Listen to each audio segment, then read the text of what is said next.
तो ये था इस टूर पे होने वाला सबसे बड़ा हादसा।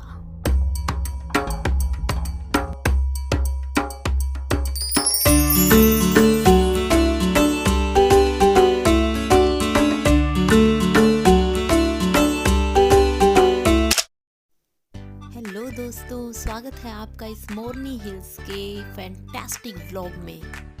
तो हम निकले थे सुबह 5 बजे रोहतक से और इस शानदार रोड पे, आपको ऑनेस्टली बताऊं, इससे खूबसूरत रोड मैंने नहीं देखा। नारनौल से अंबाला तक ये रोड जाता है और 152D इसका नाम है। जब हम घर से निकले तो धुंध नहीं थी, लेकिन जैसे जैसे सुबह हो रही थी तो धुंध बढ़ती जा रही थी, आप देख सकते हैं। और इस रोड पे 3 टोल आपके आते हैं, लेकिन यहाँ टोल देते हुए दर्द नहीं होता क्योंकि ये रोड बहुत ही अच्छा है। मोरनी हिल्स हरियाणा का इकलौता हिल स्टेशन है जिसके बारे में मैंने सुना था।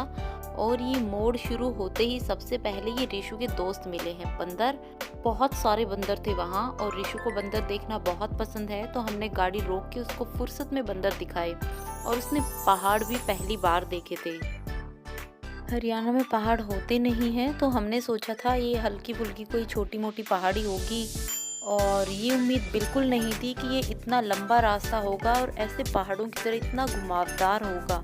इस घुमावदार रास्ते में जो जो घटनाएं हुई अब मैं वो आपको बताती हूँ। मोशन सिकनेस हमें नहीं थी, लेकिन ऐसे रास्ते पे थोड़ा तो सर चकरा जाता है, और ऋषु तो वैसे भी बच्ची है तो वो बहुत परेशान हो गई थी और फाइनली उसने मेरे ऊपर उल्टी कर दी थी।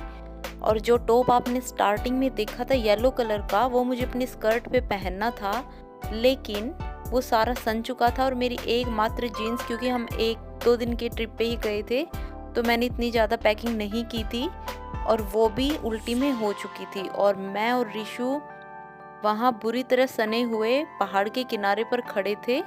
वो तो शुक्र है मेरी मम्मी मेरे साथ थी। भाई कई बार मैं सोचती हूँ मम्मी नहीं होती तो क्या होता। किसी तरह मम्मी ने हम दोनों को गाड़ी में बैठने लायक बनाया और फिर ऋषु उसके बाद सो गई, तो मुझे थोड़ा मौका मिला 1-2 वीडियो में रोड के किनारे गाड़ी रोक के बना पाऊँ। ये रास्ता मुझे उम्मीद से बेहतर लग रहा था, तो मुझे लगा आगे कुछ देखने लायक ना भी हो तो भी कोई दिक्कत नहीं है। ये हिल स्टेशन की फीलिंग मैंने पूरे रास्ते ली और इसमें काफ़ी मज़ा भी आया। हमें करीब 1-1.5 घंटा तो लगा ही होगा यहाँ तक पहुँचने में, क्योंकि जो मोड़ थे वो बिल्कुल ब्लाइंड थे और कुछ भी दिखाई नहीं दे रहा था, और बहुत कम स्पीड से यहाँ गाड़ी चलानी पड़ी। ऊपर से रुकते हुए कभी ऋषु को दिक्कत हो रही है, कभी मुझे वीडियो बनानी है, तो ऐसे में ज़्यादा टाइम लग जाता है। फाइनली ऋषु अपने पापा की गोद में चली गई और जिसका मैंने ज़्यादा से ज़्यादा फ़ायदा उठाने की कोशिश की। बहुत सारी वीडियोस बनाई, सेल्फी ली और ज़्यादा से ज़्यादा रोड और सीन को कवर करने की कोशिश की वहाँ के। जैसे जैसे आगे बढ़ते जा रहे थे रोड और भी खूबसूरत होते जा रहे थे और देखने में बहुत मज़ा आ रहा था। और अब क्योंकि ऋषु उल्टी कर चुकी थी तो वो भी थोड़ा रिलैक्स फील कर रही थी, परेशान थी हालांकि। लेकिन ये सुंदर सुंदर नई नई चीज़ें देखने में बच्चे ज़्यादा एक्साइटेड होते हैं, तो मैंने उसको कई बार बाहर से भी दिखाई वो चीज़ें। अगर आपके पास एक भी दिन है ना, तो आप इस जगह पे, इस हिल स्टेशन पे आ सकते हैं। आपको कोई छुट्टी लेने की ज़रूरत नहीं है। आप सुबह जल्दी घर से निकलिए और आप रात को आ जाओगे अपने घर वापस। 1-2 दिन आपके पास स्टे करने के लिए है तो वेल एंड गुड। और ऋषु मुझे शक भरी नज़रों से देख रही है कि इसने थोड़ी देर की मोहलत मांगी थी मुझसे, और पता नहीं अब ये कब मुझे वापस अपनी गोद में बिठाएगी। लेकिन मैं जब तक काम चल रहा था तो मैं चला रही थी। और हम थोड़ी ही देर में मोरनी हिल्स के एडवेंचर पार्क में पहुंच गए, जहां उतरते ही सबसे बड़ी घटना मेरे साथ ये हुई कि मैंने अपना ट्राइपॉड, नया ट्राइपॉड जो कि मैं फ़र्स्ट टाइम यूज़ करने वाली थी, वो निकाला। उसमें मैं अपना फ़ोन डालने लगी, लेकिन वो टूट गया। तो हमेशा की तरह मुझे फ़ोन हाथ में उठा के वीडियो बनानी पड़ी। ऋषु के रोने की कोई ख़ास वजह नहीं थी, बस वो इतना चाहती थी कि मैं उसको गोद में लूँ। इससे थोड़ा काम ऋषु के पापा का भी बढ़ गया, क्योंकि अब मेरी गोद में वो रहेगी तो वीडियो उनको बनानी पड़ी। लेकिन मैंने बीच बीच में जैसे ही टाइम मिला, जैसे ही ऋषु इधर उधर हुई, तो मैंने अपना चार्ज ले लिया था वापस। मुझे मुझे एडवेंचर पार्क की एंट्री का ये डिज़ाइन बहुत ही खूबसूरत लगा, काफ़ी अट्रैक्टिव लग रहा था और मैंने कई एंगल से इसके वीडियोस बनाने की कोशिश भी की। और रिशु भी यहाँ आके काफ़ी खुश नज़र आ रही थी। फाइनली उसको गाड़ी से उतरने का मौका मिला क्योंकि उसका सिर चकरा रहा था। उसको डर था कि कहीं मैं पीछे ना रह जाऊँ, इसलिए वो हाथ करके मुझे बुला रही थी और अपनी नज़र मेरे पे टिकाए हुए थी। मम्मी ने वक्त की नज़ाकत को देखते हुए सारा सामान अपने आप ही उठा लिया था और ये अंदर घुसते ही मकड़ी के जाले में कुछ लटका हुआ था और ऐसा कुछ अंदर जाके महसूस हो रहा था। इधर कोने में एक भाई साहब मिलेंगे, अभी आपको दिखाती हूँ मैं। ये भाई साहब कोने में छिपे हुए थे जिसको मैंने कैमरे में कवर किया। और ये हंसता हुआ पेड़, जरा इसकी स्माइल देखिए, मैं इसकी फैन हो रही हूँ, तब से मैंने ये देखा है। और ये फिर से वो स्पाइडरमैन लटका हुआ। और आगे चल के ये जो आपको मिरर्स दिख रहे हैं, इसमें मेरे डिफरेंट साइज और शेप्स दिख रहे थे, किसी में उल्टा, किसी में मोटा पतला, अजीब अजीब ये लगे हुए हैं। और इसके बाद एग्जिट हो जाएगा इस डोर में से और आप एडवेंचर पार्क के अंदर पहुंच जाओगे।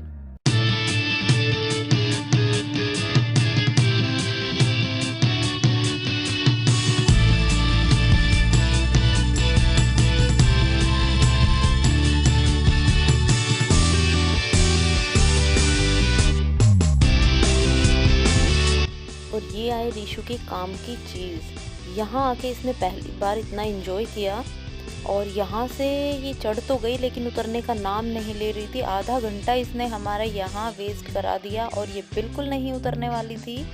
और इसको ढंग से कूदना भी आता नहीं है, लेकिन ये कोशिश कर रही थी, यहाँ दौड़ दौड़ के भाग भाग के एंजॉय कर रही थी। और जब हम बुला रहे तो ये बिल्कुल नहीं आई। आप देख ही सकते हैं कैसे मेंढक बन के एंजॉय कर रही है और मेरी तरफ आ रही है। मैंने इसको कहा कि मेंढक मम्मी के पास आएगा, तो फाइनली इसको किसी तरह उतारा।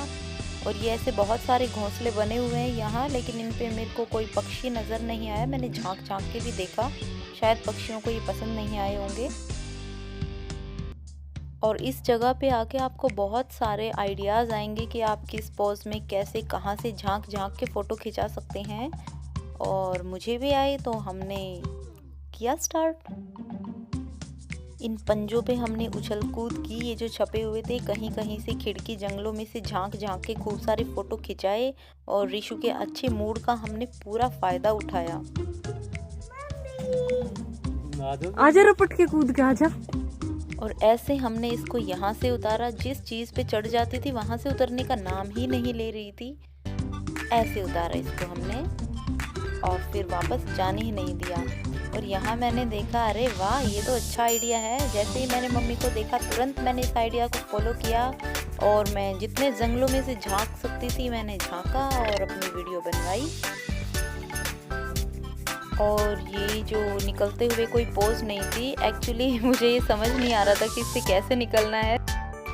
रिशु के पापा की परफॉर्मेंस फ़ोटो खिंचाने के मामले में इस बार ज़बरदस्त रही, वैसे नॉर्मली होती नहीं है, तो मुझे ये भी काफ़ी सेटिस्फाइंग लगा। अब रिशु चल पड़ी है अपने नेक्स्ट टारगेट की तरफ। उसने देखा क्या उसकी पहुंच में है, फिर उसकी नज़र पड़ी उस शेर पे और फिर यहाँ फ़ोटो खिंचाई, वीडियो बनाई शेर की। काफ़ी अच्छा लग रहा था ये। इसके बाद हमने इसके ऊपर बैठ बैठ के भी फ़ोटो खिंचाई जो शायद बाद में आएंगी। और उसके बाद हमने सोचा कि घूमने फिरने में टाइम लगेगा तो बेटर है कि कुछ खा लेते हैं। हमने अपना लंच पैक किया हुआ था, अच्छा हुआ पैक किया हुआ था। यहाँ ज़्यादा कुछ खाने पीने का होता नहीं है और पेट्रोल भी नहीं होता यहाँ पे, तो अगर आप चढ़ाई से पहले अपनी गाड़ी फुल करा के निकलें, यहाँ समस्या है, कोई पेट्रोल पंप नहीं है। और ये नेक्स्ट टारगेट, ये हिलने वाले झूले पे दोनों चढ़े हुए थे। मैंने देखा तब तक तो ये नाच कूद कर रहे थे यहाँ। और फिर वीडियो बनाई मैंने नीचे से और फिर उसके बाद मैं भी ऊपर चढ़ गई फाइनली, क्योंकि रिशु मुझे बुला रही थी।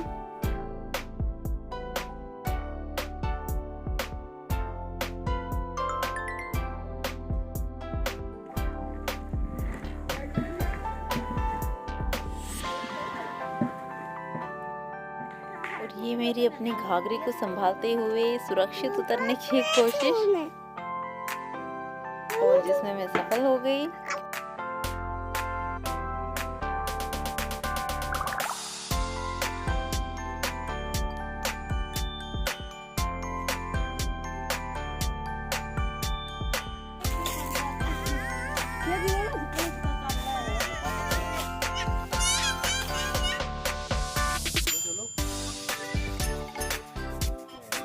आओ ऋषु, मम्मी के पास आ जाओ।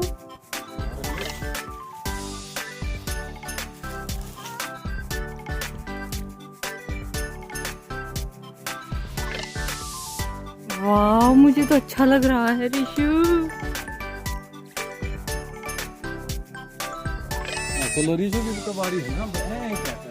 और यहाँ आप देख सकते हैं ऋषु के पापा को शेर और शेरनी दोनों को थामे हुए।